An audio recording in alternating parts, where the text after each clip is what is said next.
Hi everyone, I just came across this picture here of the old Dunraven Castle. As you can see in where I'm pointing my finger here, how big this castle was back in its day. As you can see, it's a vast building and a beautiful building. And as I mentioned earlier, the conservatory they built on here, which is with all the flowers and all the tropical plants they imported from all around the world. Now, when you look at this plaque and you see how vast the building was and the conservatory they built, you knew that the Winton Quinn family weren't short of money. They made their fortune from coal, which is just outside Bridgend, and they weren't, as I said, they weren't afraid to spend it. And they built vast extensions on this castle over time, and to make it more lavish and more noticeable from miles around the area of Bridgend. Now, the Quinn family were, as I said, wealthy, and back in the day, the Wyndham Quinn family, which they were known as, but they were also known by the Earls of Dunraven, which they were more better known as the Earls of Dunraven.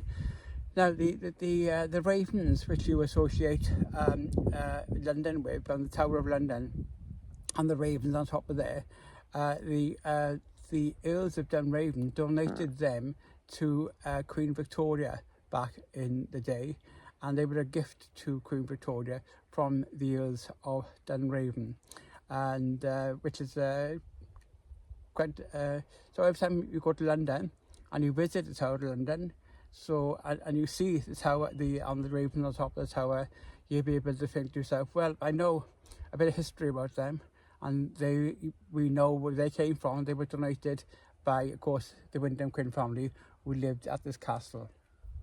So yeah, it was a beautiful building back in the day, and it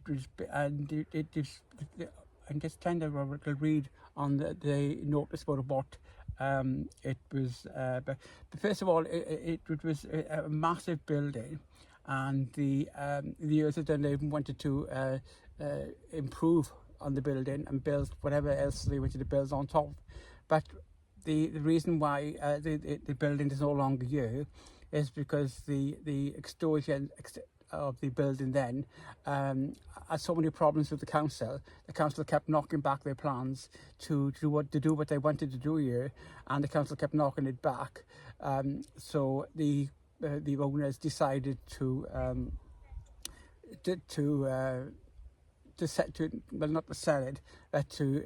pull the building down. So what they did was they had auctions on the site, auctioning off all the interior of the building, where people could come along and bid and buy all the interior. And then after that was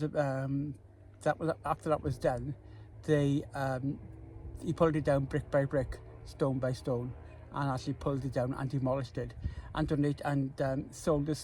sold all the rubble, the slate, onto the slate finds over here in Bridgend. So there's a little bit of history here. The building, tropical garden, marvellous garden. In its day, if it was here today, it would be amazing. So that's a bit of information for you, and I hope you'll keep looking at my blogs. Take care now.